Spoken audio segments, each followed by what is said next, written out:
Tema 20 de Historia Sagrada, Elías y Eliseo. Buenos días, buenas tardes, buenas noches, buenos días por aquí, en la mañana del martes 18. Y la subida de los vídeos está muy lenta, así es que espero que pueda mandároslo hoy mismo. Si no, pues mira, llega mañana, pero me gustaría que llegara hoy. Vamos a hablar de Elías y Eliseo. Estamos hablando de la historia del reino, de los dos reinos divididos. Y en la época de los reinos divididos aparecen con mucha fuerza los profetas. Ese es el tema que hoy nos ocupa, dos profetas muy destacados que no dejaron escritos, pero de los que se conservaron numerosos relatos en los libros de los reyes. Elías fue el primero y Eliseo fue su discípulo. Pero los relatos sobre Eliseo son más antiguos y sirvieron de modelo para redactar los de Elías. Por lo que se dice que Elías se parece mucho a su discípulo Eliseo, cuando lo normal sería al revés, ¿no? Bueno, pues el ciclo de relatos de Elías es muy amplio y se contiene desde Primeros Reyes 17 hasta Segundos Reyes 1:18. Es un relato bastante amplio en el que se insertan otras muchas cosas, ¿no? Pero lo propio de Elías es lo que nosotros consideramos en este momento. De Elías dice bueno, antes voy a decir lo que contiene el ciclo de Elías. Contiene, en primer lugar, unos relatos de la época de la sequía. Las sequías en Israel fueron terribles, y siguen siéndolo. Es propio de todo el Mediterráneo, fijaros, desde hace 3.000 años, ¿no? O sea que, y mucho antes seguro. Las sequías en el Mediterráneo y en todos los países ribereños son complicadas. Sobre todo allí en Palestina había sequía con frecuencia. Y claro, la sequía trae hambruna. Bueno, pues los relatos sobre la sequía, está el anuncio de la sequía. Elías se refugia en el torrente Querit, conoce a una mujer, la viuda de Sarepta, a la que ayuda. Toda la historia del aceite y la harina y la resurrección de su hijo, ¿no? Esos son los relatos sobre la viuda de Sarepta. Tenía que haber metido un poco para adentro ahí. Bueno, el segundo bloque importante es el capítulo 18, con el sacrificio del Carmelo, que culmina con el fin de la sequía. Luego viene en el capítulo 19 Elías en el Horeb. Elías huye y se va al monte Sinaí, que aquí se le llama, como sabéis, con el nombre de Horeb. El nombre de Sinaí y el nombre de Horeb son dos nombres del mismo monte. Luego viene la vocación de Eliseo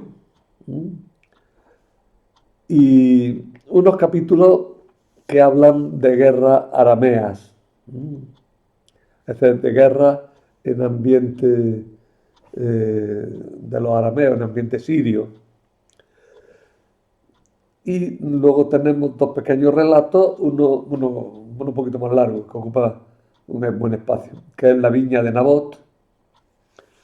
Le siguen noticias sobre los reyes y el capítulo sobre Elías y Ocosías.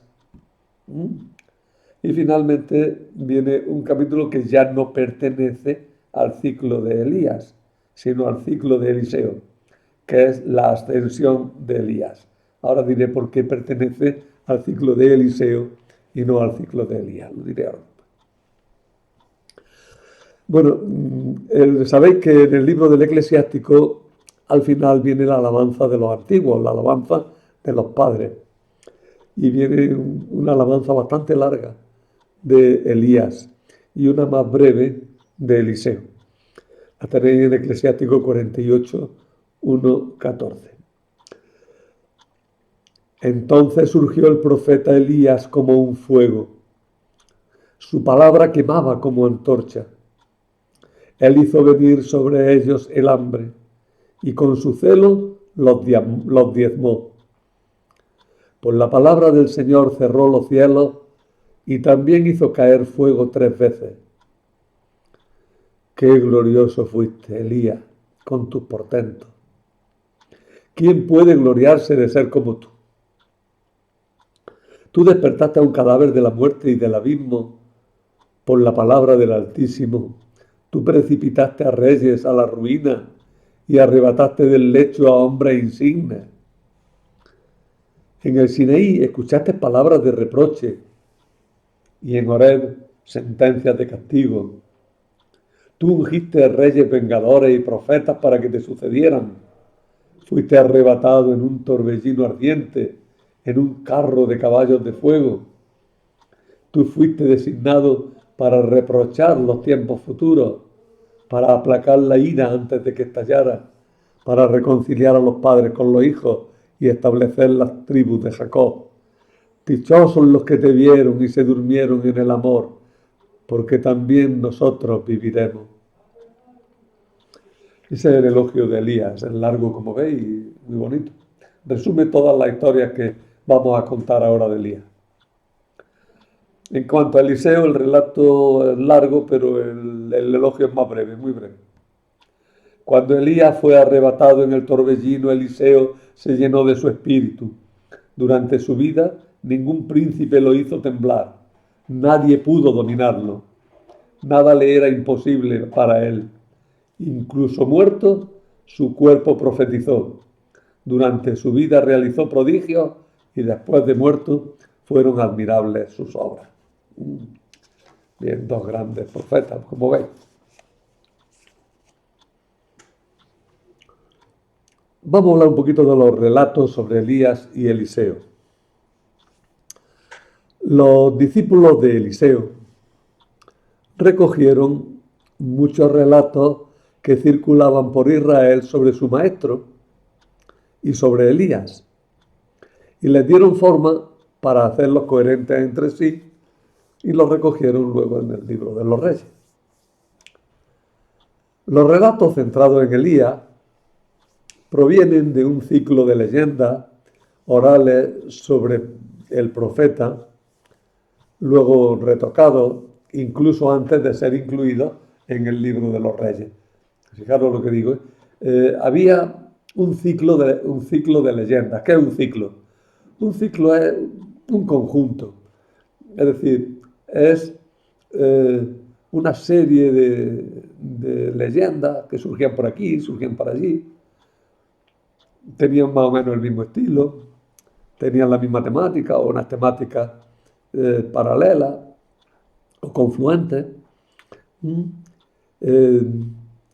Un ciclo es un conjunto de poemas o de relatos referidos a una persona, a un acontecimiento o a un lugar. En España, para que lo entendáis bien, en España tenemos, por ejemplo, el ciclo del Cid. Hay muchos romances con el tema del Cid campeador. O también en la antigüedad hubo el ciclo de Roland, que también tiene en España, tiene el ciclo de Bernardo del Carpio, que es correspondiente con el ciclo de Roland francés. Luego también tenemos, por ejemplo, el ciclo de los infantes de Lara. Creo que entendéis bien lo que es, por tanto, un ciclo. Es un conjunto de cosas, de poemas o de relatos sobre un personaje, un acontecimiento o un lugar. Así que podemos hablar en Palestina de un ciclo de Gilgal. Gilgal es una localidad junto al río Jordán y hay pues, muchos relatos en torno a esa ciudad, ¿no? O en torno a Betel, el ciclo de Betel, Betel otra ciudad, ¿no? Luego podemos hablar de ciclo, dentro del ciclo de Elías, que es referido a un personaje, el ciclo de relatos en torno al Carmelo. Un ciclo, por tanto, un conjunto de poemas o de relatos referentes a una persona, a un lugar o a un acontecimiento.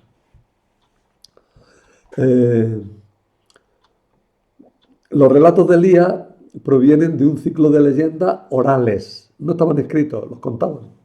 ¿No? Estamos en una época en la que todavía los escritos no es lo fundamental. Lo importante es lo que se cuenta. En Grecia primero surgieron los ciclos sobre la guerra de Troya, y luego ya pues se compuso la Ilíada, ¿no? Pero primero es lo oral. Y lo oral casi siempre se hace en forma poética.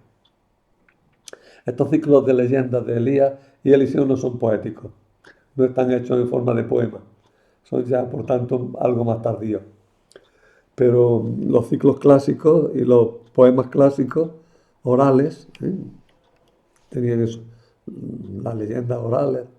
Tenemos, por ejemplo, la historia de Débora, que tenemos en el libro de los jueces. La tenemos en 2 capítulos. En una está como relato y en otra está como poema. Y es más antiguo el poema. La poesía viene antes que la prosa, porque se recuerda mejor. Mucho más fácil recordar un poema por su ritmo, por su rima, por lo que sea, por sus estribillos, por sus repeticiones. Es más fácil de recordar que un trozo en prosa. Y para la literatura oral, aunque sea una frase, bueno, se dice siempre, para los relatos orales y para todas estas cosas, pues venía bien la poesía. En cambio, ya os digo, los ciclos de Elías y Eliseo no son poéticos, son relatos en prosa. La composición de los relatos sobre Elías debió hacerse en tiempos próximos al profeta, por discípulos suyos en torno a finales del siglo IX, antes de Cristo, obviamente. Los discípulos de Eliseo, por su parte, antes del año 722, es decir, a finales del siglo VIII, un siglo después, habían compuesto y recogido relatos sobre su maestro. Organizaron el material que tenían sobre Eliseo y después organizaron y revisaron el material sobre Elías, por lo que son muchas las semejanzas entre ambos personajes. Y como hemos dicho antes, resultó que Elías fue un maestro que se parecía mucho a su discípulo. Elías vivió durante los reinados de Ahab y Ocosías. Mirad, el problema con el nombre de Ahab es el siguiente, que aparece escrito de muchas maneras. Voy a intentarlo hacer aquí en un papelillo y yo lo voy a transmitir. Mira, tenemos que Ahab se puede transcribir con KH, ahora lo pongo ahí. Se puede transmitir así, que es como yo lo suelo escribir. Ahab. Pero en los sitios donde en la CH no se le eche, pues también lo escriben con C a veces.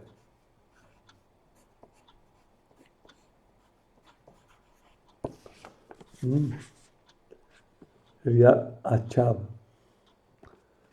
No sé qué he hecho por aquí que se ha fastidiado. Achab.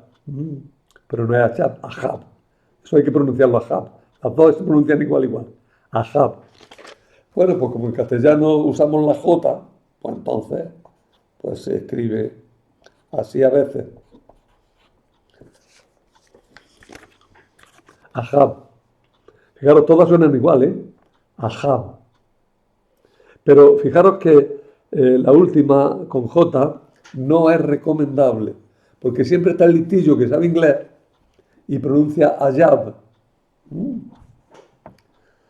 Así es que no lo escribáis con J. Lo hace así, nuestra Biblia lo hace así. La Biblia de la Conferencia Episcopal Española lo escribe con J. pero no lo veo recomendable. Y como el sonido KH no es realmente un sonido latino, algunas veces pues, se escribe ACAB. Aquí me he equivocado.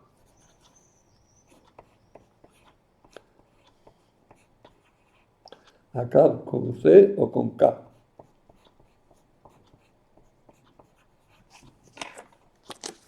Toda esa forma de escribir Ahab tenéis. Ahab con KH, Ahab con CH, Ahab con J, o sin la aspiración, Acab o Acab. Todo eso son el mismo personaje. Esto de las transcripciones de los nombres hebreos es un poquillo latoso. Pero cualquiera de esos, no lo confundáis luego. Pues mi Biblia pone CH, pues sí, ya lo sé. Vivió en la época del rey Ahab.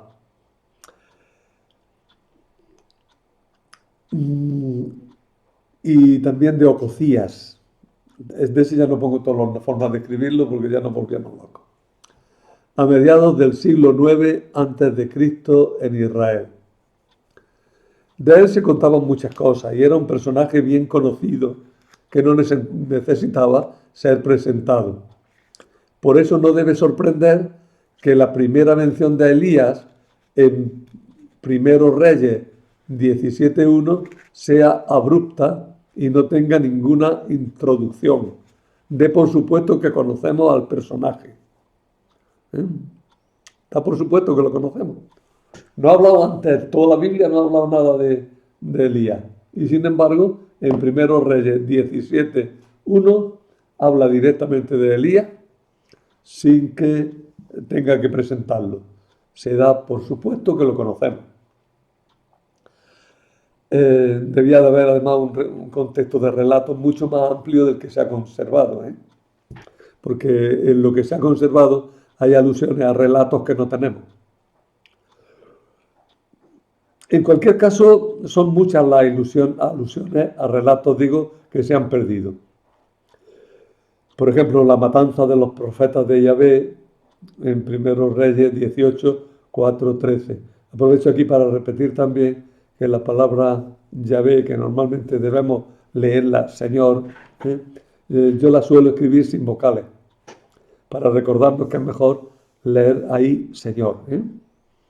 Pero cuando hace falta, pues decimos el nombre, tampoco Dios no se enfada por eso con nosotros. Elías da la impresión de ser un profeta itinerante que aparece y desaparece de forma imprevisible.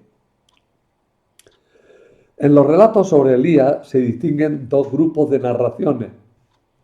Uno violentamente hostil a la familia de Ahab. Ese ciclo, ese conjunto de relatos está centrado en Elías. Y luego hay otro conjunto de relatos que es más favorable al rey. Pero en ese conjunto de relatos ya no se nombra a Elías, sino a otros profetas. Y está centrado sobre todo en la guerra que los israelitas sostuvieron con los arameos en el siglo IX.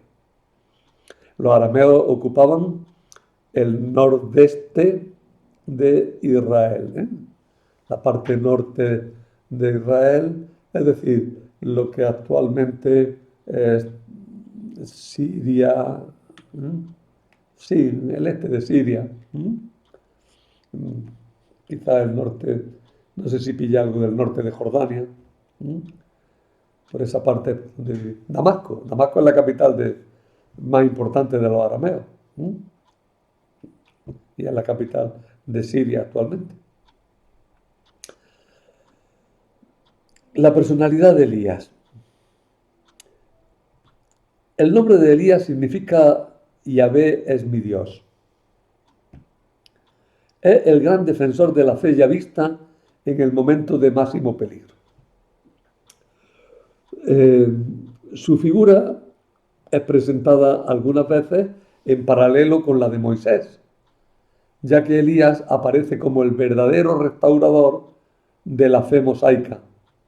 Protegido por Dios, en las circunstancias más difíciles y que es puesto en relación con el monte Horeb, igual que Moisés también.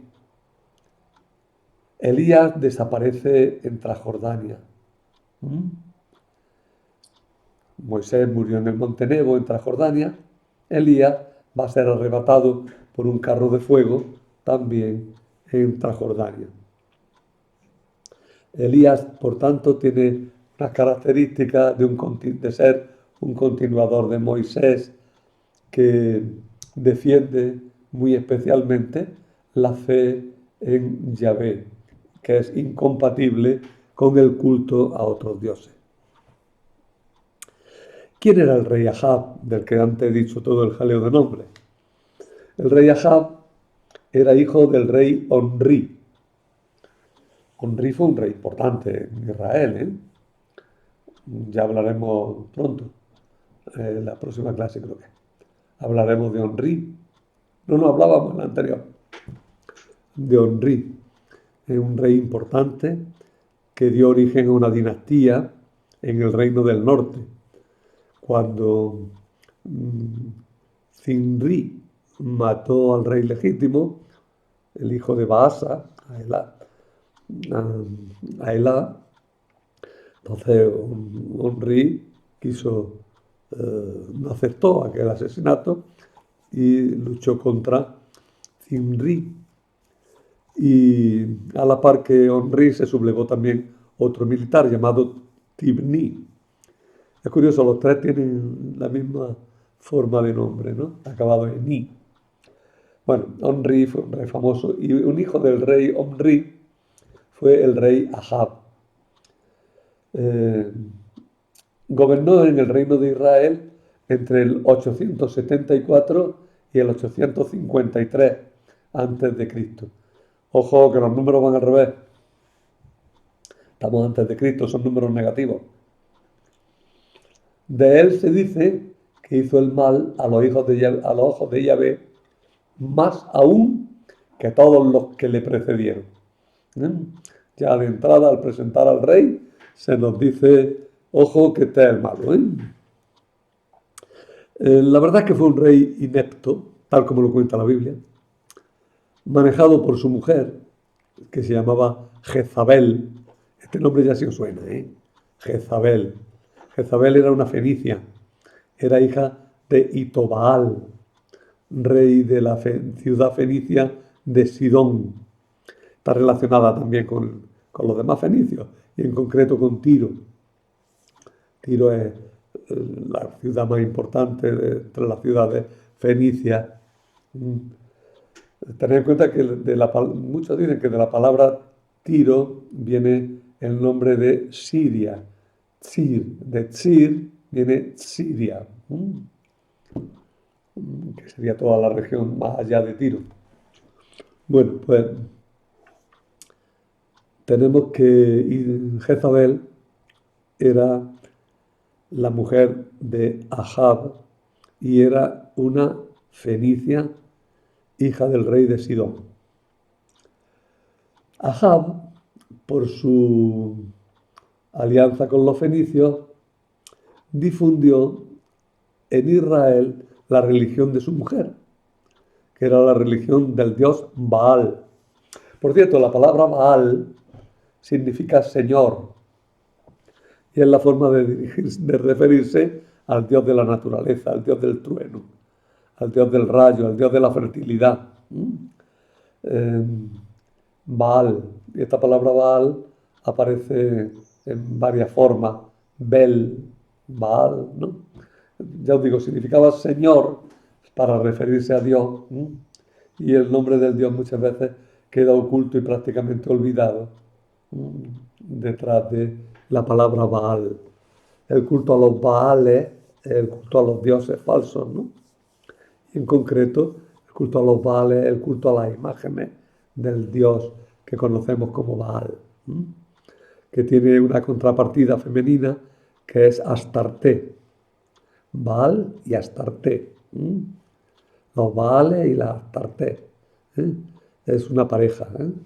Los dioses antiguos normalmente tienen siempre son una pareja. ¿eh? E incluso añaden a veces un hijo. Es lo normal, ¿no? Bueno, Ahab había difundido en Israel la religión cananea,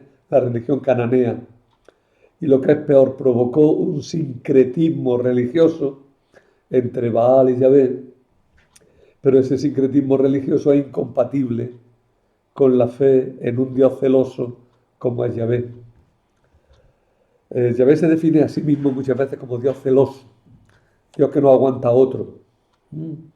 Si estás con Dios, estás con Dios, ¿eh? Si no, no. Yahvé no admite componendas.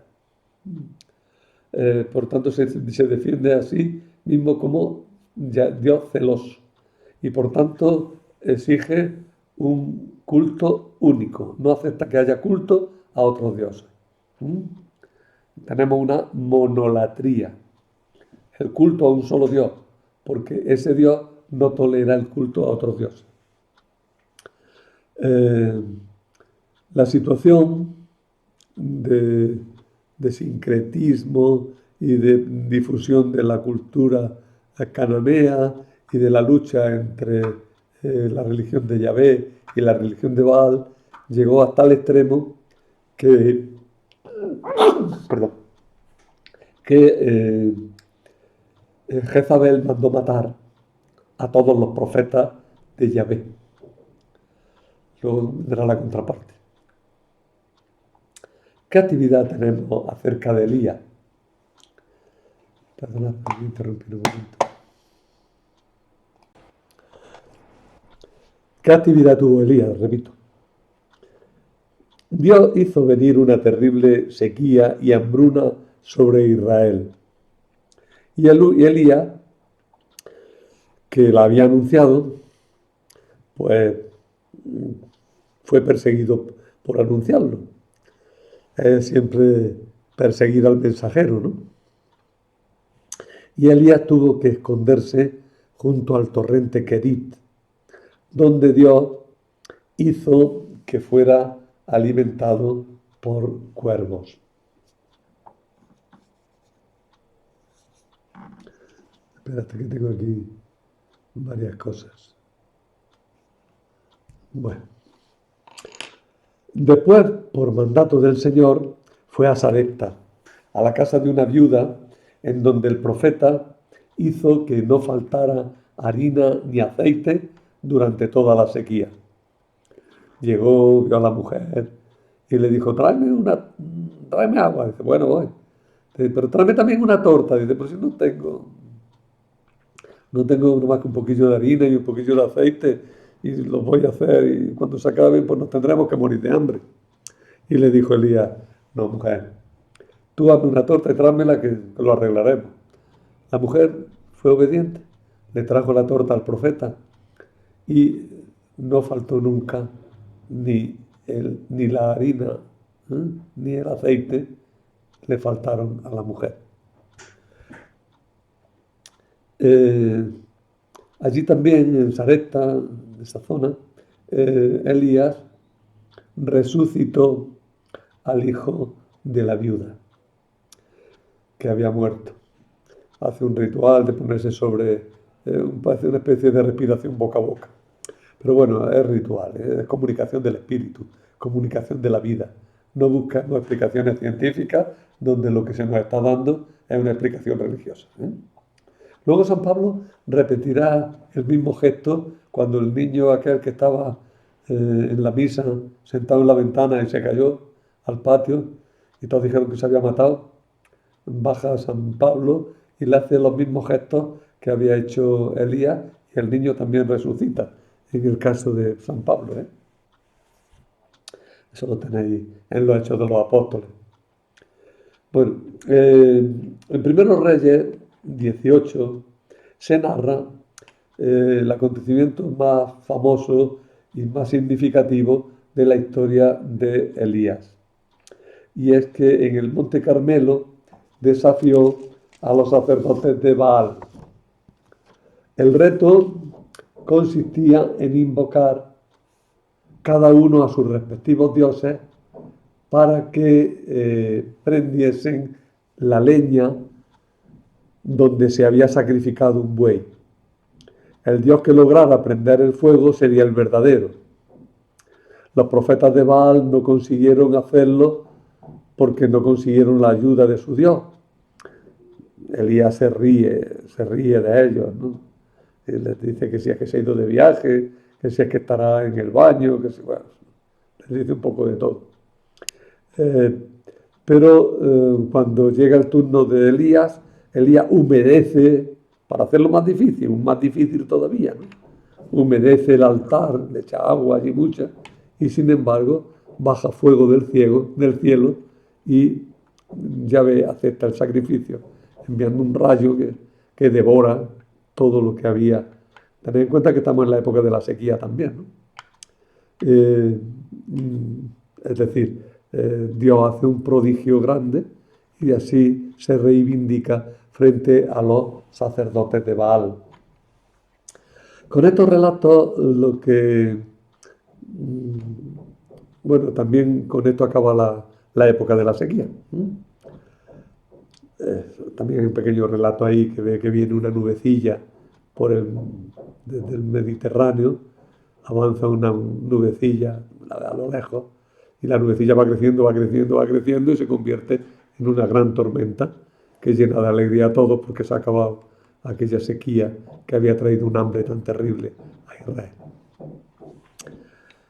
Elías dejó también claro que, bueno, dos cosas: la incompatibilidad de Yahvé con los dioses cananeos, afianzando así la identidad cultural, de culto y religiosa de Israel. Y también dejó claro que la fe en Yahvé tiene repercusiones culturales y sociales, como se ve en la historia de la viña de Nabot, en la que se protesta duramente contra la expropiación de terrenos a los campesinos de Israel. El rey quiere expropiar una viña a Nabot. Nabot, basándose en la legislación que dice que en realidad la tierra es del Señor y que se la da por familia y que no puede enajenarse perpetuamente, pues Nabot se niega a venderla y Jezabel le dice al rey que sea el rey quien manda allí. Y entonces hacen que maten con un juicio inicuo, hace que maten a Nabot. Y entonces llega Elías y le dice a Ahab que tendrá un terrible castigo por aquel crimen que ha cometido. Pero sorprendentemente en este caso Ahab hace penitencia. Y Dios acepta la penitencia también, porque es una penitencia sincera, la penitencia de Ahab.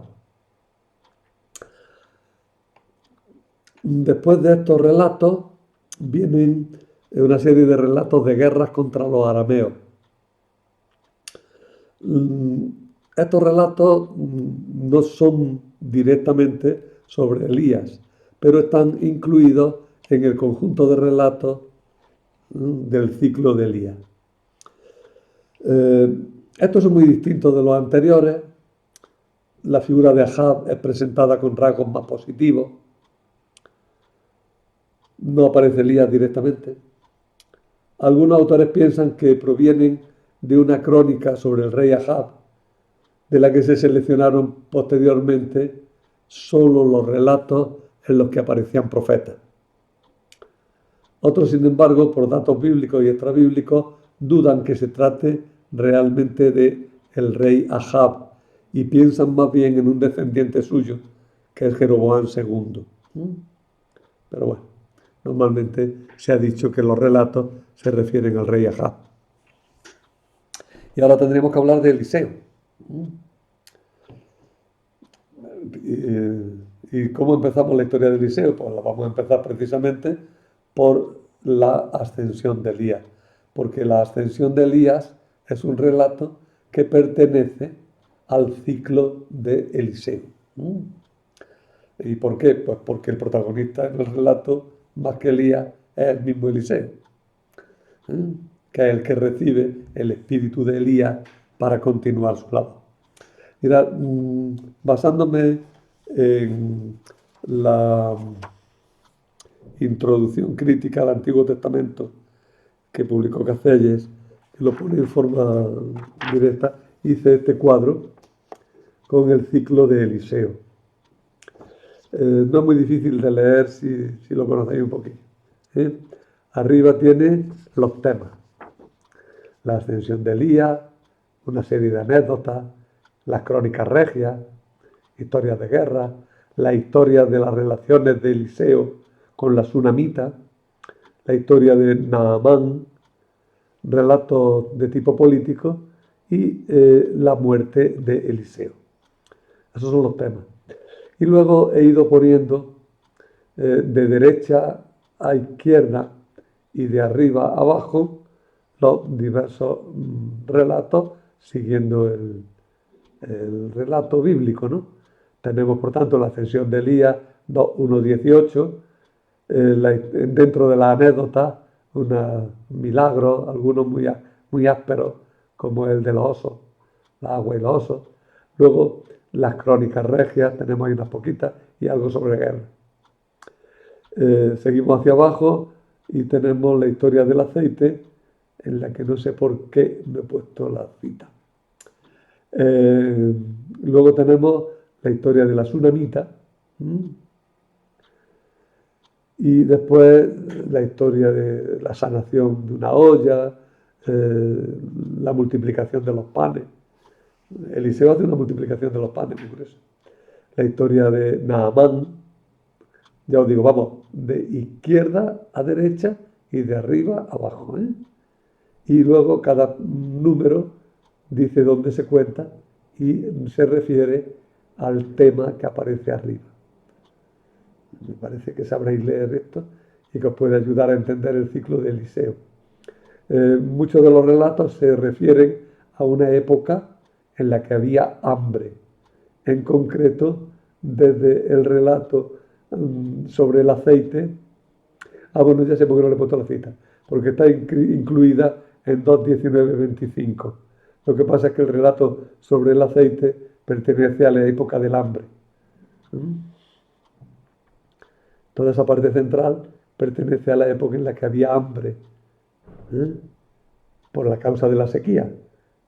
Yo os digo que estos relatos son, por un lado son populares, y como la gente del pueblo era el que sufría más las consecuencias de una naturaleza que a veces era muy dura y aparecían tiempos de sequía, y al haber sequía había inevitablemente hambre, pues son importantes, que se refieren al pueblo, a la gente sencilla. Eliseo es un profeta popular, muy enraizado en el pueblo. Cuando se relaciona con los reyes, y que se relaciona con ellos a veces, pero siempre de forma crítica y generalmente hostil, aunque a veces también elegirá reyes. Bueno, Eliseo, empiezo ya un poco más sistemático. Eliseo fue el discípulo y continuador de Elías.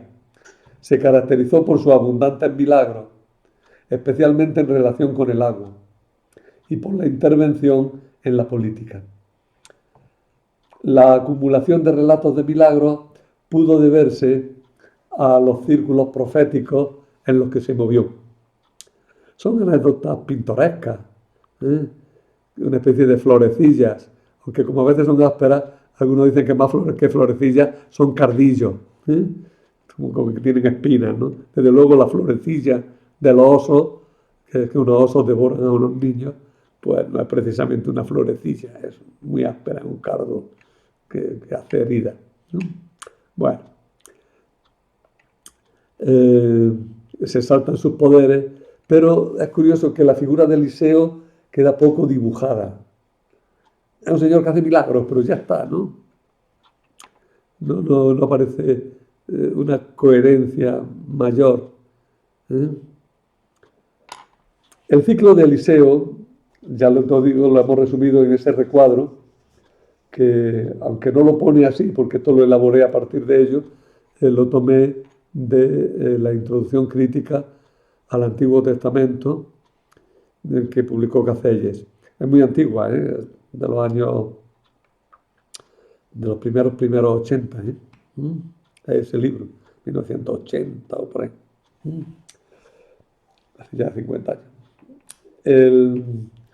Pues bueno, pero de ahí tomé este cuadro que me parece que está muy bien hecho, muy bien pensado. La realización no sé si la he conseguido.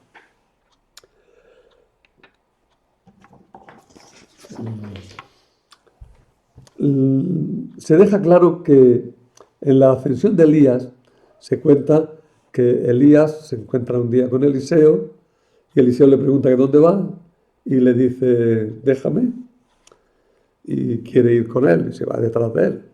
Salen los profetas y los hijos de los profetas, ahora digo algo de ellos, salen los hijos de los profetas y le dicen, ¿sabes que tu maestro va a ser arrebatado? Y Eliseo dice, sí, ya lo sé, ya me lo habéis dicho, ya lo sé. Y así aparece varias veces, hasta que llegan en un momento determinado y le dice Eliseo a Elías, cuando te vayas déjame tu espíritu. Dice, pues no es poco lo que pides. Bueno, si me ves cuando me vaya, te dejaré mi espíritu. Y efectivamente, estaban hablando, aparece un carro de fuego, y arrebata a Elías, y a Elías se le cae el manto. Y Eliseo recoge el manto, que es como recibir el espíritu de Elías. Y efectivamente con el manto de Elías empezará a continuar la tarea de su maestro. Ya en el ciclo de Elías se había contado la vocación de Eliseo, que tiene importancia porque luego el Evangelio alude a ella, aunque no diga la palabra. Porque cuando Elías ve a Eliseo, esto es del ciclo de Elías, elige a Eliseo, lo llama y le dice, vente conmigo. Eliseo estaba labrando y entonces le dice a Elías, sí, me voy contigo, pero primero tengo que despedirme de mis padres. Y entonces dice, bueno, pues ve. Va, se despide de sus padres, liquida la yunta y liquida los aperos, los quema y ya sin nada se va detrás de Elías. Eliseo aparece haciendo muchos milagros, ¿no?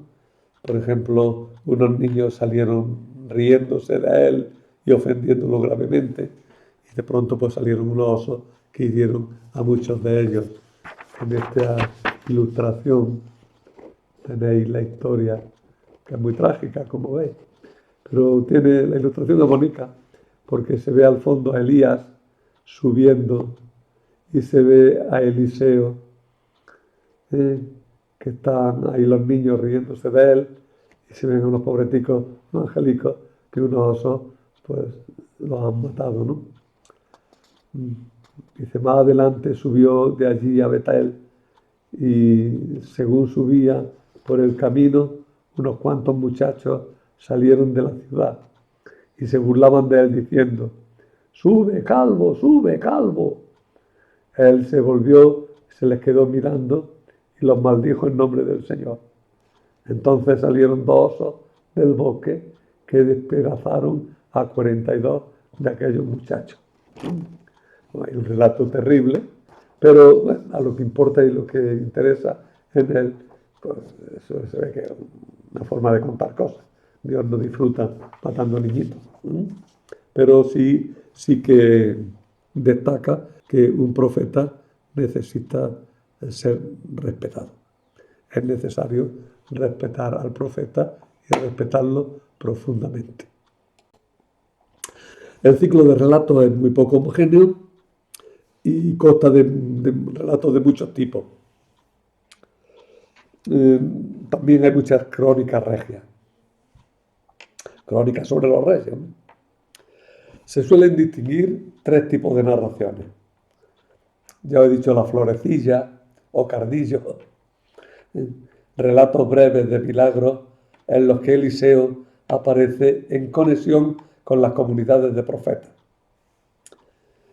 expresan con su carácter maravilloso el nombre del profeta, que significa Dios salva. Aunque Elías y Eliseo son muy parecidos, tienen un significado bien distinto, ¿eh? Elías es Yahvé es mi Dios y Eliseo Yahvé salva. Luego hay relatos populares. En estos relatos populares en los que Elías está muy en contacto con el pueblo, aparece que tiene un criado que se llama Gehazi, ¿eh? Y este criado es una especie de cómico dentro del relato, pero un cómico que tiene muy mal fin, porque traiciona a Eliseo y Dios lo castiga también. Y luego tenemos relatos políticos en los que Eliseo interviene no solo en los asuntos de Israel, sino también en los de Damasco. Pero además, curiosamente, como si Damasco también perteneciera de alguna manera a Israel.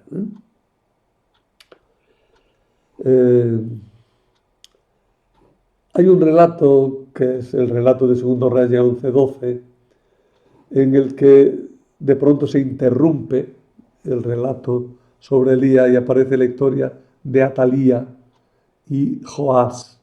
Y además no se desarrolla en el norte, sino en Jerusalén. Y ese relato, por tanto, no es fácil de integrar en el ciclo de Eliseo. Se colocó ahí por motivos cronológicos y quizás por su relación con la matanza que hizo Jehú, a quien había consagrado rey Eliseo. ¿Quiénes eran los hijos de los profetas? Y con esto termino. Los hijos de los profetas aparecen aquí en el ciclo de Eliseo y aparecen relacionados con él. Son los Bené Neviim, los hijos de los profetas. Son parecidos a otros grupos proféticos que ya vimos, los grupos proféticos que aparecían en la historia de Samuel y de Saúl. ¿Os acordáis de que Saúl de pronto un día se puso también a profetizar con aquellos y se hablaba de que también Saúl entre los profetas? Pero claro, eso es 2 siglos antes. Son los mismos tipos de gente. La mayoría de los autores dicen que no exactamente. De todas maneras, responden a una mentalidad según la cual, por medio de la danza y de la música, se puede llegar a tener una experiencia mística. Los profetas se les llama también profetas estáticos porque entran en éxtasis. ¿Cómo entran en éxtasis? Pues generalmente cantando y bailando, ¿no? Aquí no aparece lo del canto y el baile, pero sí que aparece que viviendo en comunidad, viven cercanos a los santuarios. Sin embargo, parece que algunos estaban casados, eran pobres, mendigaban. No es exactamente igual que los profetas estáticos de la época de Samuel, Son cosas distintas. No tenemos muchos datos sobre quiénes eran estos hombres y eso se ha prestado a que los autores hagan numerosas hipótesis y discusiones. Sobre todo se los ha querido ver como continuadores, ya digo, de los grupos proféticos que aparecen en torno a Samuel. Pero no es segura la conexión que pueda haber entre unos grupos y otros. Todavía hoy día, entre los musulmanes, hay grupos parecidos, ¿no? Por ejemplo, los derviches de Turquía, ¿no? Estos que se ponen a cantar y luego empiezan a dar vueltas, se marean, ¿no? De tantas vueltas, caen al suelo, se consideran que están alabando a Dios y entrando en éxtasis, ¿no? Bien, es una forma de entender las cosas, ¿no? ¿Cierto? Para que veáis cómo la mentalidad difiere, los derviches, que son estos hombres que ya os digo que en Turquía, ¿no? Cantan y dan vueltas sobre sí mismos, cuando hacen representaciones delante de más gente. En concreto sé que vinieron una vez aquí a Madrid, hicieron una representación, al principio salió uno de ellos y dijo que al final no aplaudan porque no se trata de un espectáculo, sino de un acto de culto. Entonces ellos lo interpretan y lo ven así, ¿no? A nosotros nos está pasando al revés, que los actos de culto los estamos convirtiendo en espectáculos a base de palmas y no sé qué más cosas. Bueno, las formas religiosas varían a lo largo de los siglos de muchas veces. Nada más destacar, porque tengo un minutillo, destacar la historia de Naamán, que es una historia que se ha utilizado siempre en relación con el bautismo. Naamán, un general del rey de Siria, que está leproso, se entera de que en Israel hay un profeta y acude para que lo cure. Eliseo ni lo recibe, pero le dice que se lave en el río. Naamán se enfada muchísimo y dice que él, por lo menos se merecía que el profeta lo recibiera y que para ríos bastantes tiene con los que hay en Damasco. Pero sus servidores le dicen que por favor que le haga caso al profeta. Cede, le hace caso al profeta y queda limpio de la lepra. Y entonces Naamán, ya limpio, quiere hacerle un regalo a Eliseo. Eliseo no acepta regalo. Y sin embargo, Naamán quiere llevarse un poco de tierra. Aquí se revela una mentalidad muy curiosa, ¿no? Yahvé es Dios de la tierra de Israel. Por eso para adorar a Dios hay que estar sobre la tierra de Israel. Se lleva unos sacos de tierra para echarlo en la habitación de su casa y allí sobre esa tierra dar culto a Yahvé. Por otra parte, Gehazi, cuando se entera que Eliseo no ha querido cobrar nada por su milagro, sale corriendo detrás de Naamán y le dice que bueno que le dé cosas, ¿no? Cuando vuelve a Eliseo, Eliseo le dice que te han dado, él lo niega, pero Eliseo le hace ver que lo sabe y lo castiga, ¿no? Seriamente. Es una historia muy interesante. Se ha utilizado mucho como una prefiguración del bautismo. Se bañó 7 veces y se libró de la lepra. La lepra, como sabéis, no era un problema médico, sino un problema social.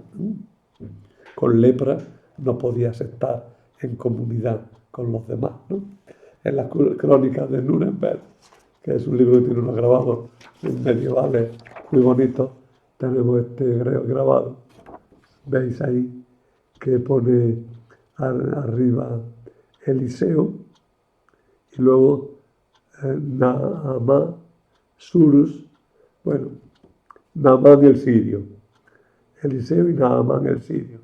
Naamán primero se acerca, aquí lo está recibiendo Eliseo, pero de primera no lo había recibido. Y abajo vemos al general con su gorrita y todo, bañándose muy piadoso. Es una representación medieval del tema.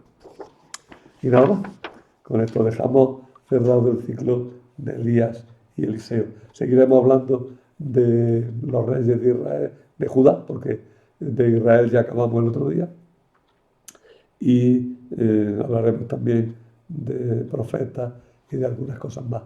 Ya nos van quedando pocos temas. Parece que nos quedan, además de este que hemos dado, otros 7.